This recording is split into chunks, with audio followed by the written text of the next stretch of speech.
What's up everyone, welcome to Bronze Dad Plays, and this is my review of Marvel's Avengers, releasing today, September 4th. Even though I'm a dad with a full-time job, I was able to complete this game in time to bring you a full review of the campaign of Marvel's Avengers, as well as a review of a couple hours of multiplayer / post-game content that I was able to play. At the end of this video, I'll be talking about whether this is a good game for people with limited time, limited skill, or limited resources. So stick around to the end, yeah? Starting with the campaign, this is a not single player story. You do not need to play it as single player with the exception of maybe a couple of the missions. It's about 8 to 10 hours in length, and the majority of that you're playing with multiple heroes on the team, which can be someone you invite or match made online. I chose to play everything with my AI companions, which they did pretty well in combat, but they weren't programmed to help with objectives. This game's story is told in a very similar way to Destiny, but with some additional inserted cutscenes between missions. Most of the in-mission story is told via voiceover, radio comms, dialogue between characters, and it's okay, but it's the cutscenes in between that really shine. It's a very heartfelt story. The characters are at their best when they're interacting with each other, and the voice actors did a fantastic job with this game. Kamala Khan is what it makes it really all work. She's the central character. You start out with her as a child, there's a time gap of a few years, you pick back up with her as she's now got powers, and she learns how to use them properly. She learns what it means to be someone with powers in the world. She learns about the Avengers from the outside and then looking in. It's an incredible story, and she's got an incredible arc. She's one of the best heroes to play as. She works. There's also a ton of foreshadowing in the story, some of which you pick up on right away, and some of which actually pays off later on. In typical MCU fashion, when the credits were rolling on the story, they had mid-credit rolls that revealed stuff for the endgame content. The campaign is really just a tutorial for the post-campaign content, and so they want you to get used to the systems and the loading screens and everything else. Combat is a brawler, maybe hack and slash with a few abilities. Generally, you're using light attacks and then inserting heavy attacks every once in a while to make combos. You're throwing things at flying enemies, which are very abundant. Everyone has a way to deal with flying enemies, just some are better than others. Like Black Widow with her guns is a little bit better than Hulk. Go figure. But everyone has a way to deal with everything. There's a hybridization of the characters. There are a ton of skills in the skill tree. In fact, you have like 12 different skill trees to fill up in this game. But the initial levels of those skill trees are very similar across all characters, because as you're in the campaign and you're having to switch between characters every mission or every other mission, it would suck to have to relearn a character every time. And so the control schemes feel very similar between them. The combos all activate the same way. Even the initial skills are exactly the same. They're just on different characters, so they have different flavors. Now that gets a lot better after the campaign when you start to get to skill tree number 4 through 12. That's where you start to enter specialization. You can focus on one specific skill over another, but that's not unlocked in time in the campaign. In fact, most of my characters were between level 6 and level 9 when the campaign was over, and they go up to level 50. And this is where the storyline and gameplay started to become disharmonious. There was tutorials popping up for a very basic action in the final level of the game. We're talking about running up to the last boss, and I'm still getting tutorials. But then other character-specific tutorials are totally out of place. You start the game as Kamala Khan, but she's the 4th character-specific tutorial mission to unlock.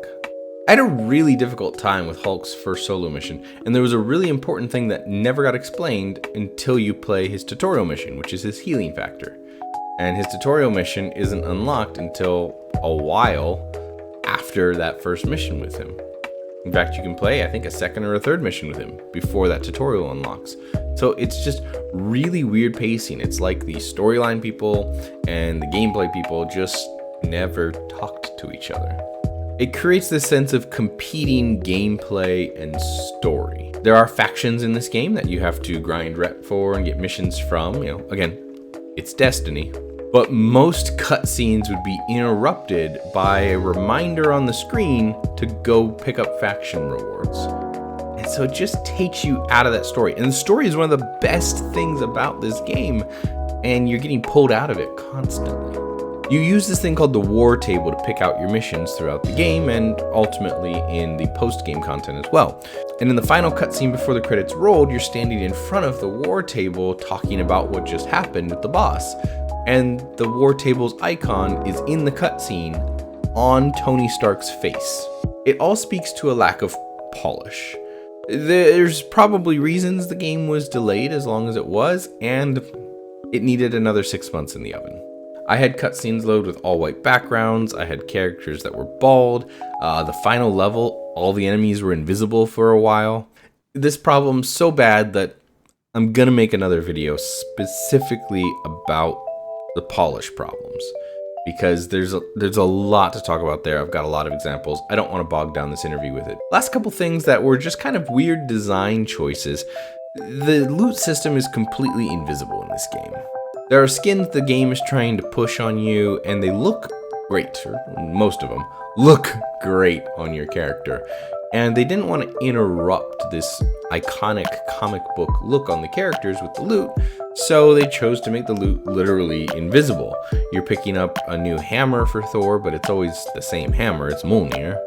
You're picking up new ribs for Hulk, because apparently he's getting ribs from somebody. There's a lot of invisible vests, and they do their best to make the icons look different, but they never affect your character. They almost all provide buffs, and some of them are pretty fantastic, like 50% chance when you're hit to cause an explosion of damage around you. Yeah, that's a pretty great item, but you hardly notice in all of the chaos of combat. It quickly turns into a make the number bigger simulator. And the UI doesn't really do you any favors here. It's functional and it does what it needs to do in the game. Much like Destiny, it can be considered a little clunky, but it's designed with a purpose. You want to be able to access it during loading screens and such. But the UI rarely helps you as a player. There are loot pop-ups that come up on the right-hand side of the screen all throughout the game because this is a loot treadmill. But in that loot pop-up, it doesn't tell you if the item is better or worse or even what level the item is. It just tells you you got an item, and you're going to see that constantly. So you're forced to go back into a menu, navigate to a sub-menu, hover over a sub-menu, open that to get to the item, which then you have to hold a button down to do a comparison. It's clunky, and it doesn't feel great. It feels like Destiny, but it doesn't feel great. The most important thing though, I had fun. I had a lot of fun. I enjoyed playing as the Hulk and just raging out and smashing things. I enjoyed playing as Black Widow and focusing on countering each and every one of the enemies that came at me. I enjoyed playing as Thor and just going ham with lightning. I mean, when you throw Mjolnir at somebody, it pins them to stop. It pins them to the ground or to walls, and then you can get a skill that activates that so it electrocutes anyone that Mjolnir's touching. Oh, it is such fan service. It's so enjoyable to play. If you like these characters and you like these worlds, you're gonna love what's going on around you.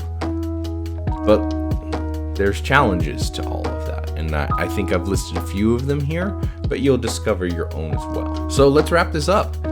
For people with limited time, I'm actually going to give this one an A+. You've got short, or at least mostly short, mission structure that you can hop in and out of. Even in the single player campaign, you've still got the ability to go in and out regularly. If you really need a rush, you can use the multiplayer aspect of it to have your friends carry you. You're going to be able to experience everything over time, and the campaign, like I said, is only 8 to 10 hours. So if you want to experience that story and you want to be able to complete it around kids and job and everything else, I was able to.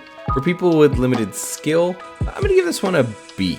So there are challenge modifiers to every level you can add. You start at level 2 by default. You can drop it down to 1 if you'd like. But no one's going to be dropping that down in multiplayer, so you're going to have to play up to the level everyone else is, and if not, increase those. Because this is a live service game, people are going to be looking for the highest level loot grind constantly. You can play it all with AI companions, but the AI companions are useless on objectives. You have to do all the objectives yourself, and sometimes that's much easier said than done. The tutorial pacing is just all over the place and awful, so if you're struggling to understand the game, you're going to struggle through the opening hours. But it does get better, and as you unlock more skills, it becomes more fun, more combos. It gets better. But if you've got limited skill, there is some challenge in this game for you. Lastly, limited funds. This one gets a D. They're gonna make money from you. They're gonna make big money from some whales. There's so many glitches, it's hard to justify the full price tag right now. The campaign is extremely short, so if you're just playing for the story, do not buy this game until it's like $10 or $15. If you're into the multiplayer or live service options, they supposedly have like 4 years of content planned here, so that's actually pretty good value for the money. I don't know if they're going to charge for any expansions like that, so we'll see there, but they have said that every hero coming to the game will be free, except for the $10 battle pass they're associated with, because every hero has a battle pass, and that battle pass has 40 levels that need to be unlocked very slowly via daily and weekly missions. Or you can just whip out your wallet and you can pay for each and every level on that thing, and they get expensive. They get real expensive to unlock the final levels in the battle pass. So given that that's per hero and you're paying per level of the battle pass, they're looking to make money from whales, period. They've also got a lot of things built into the game that are meant to be monetization.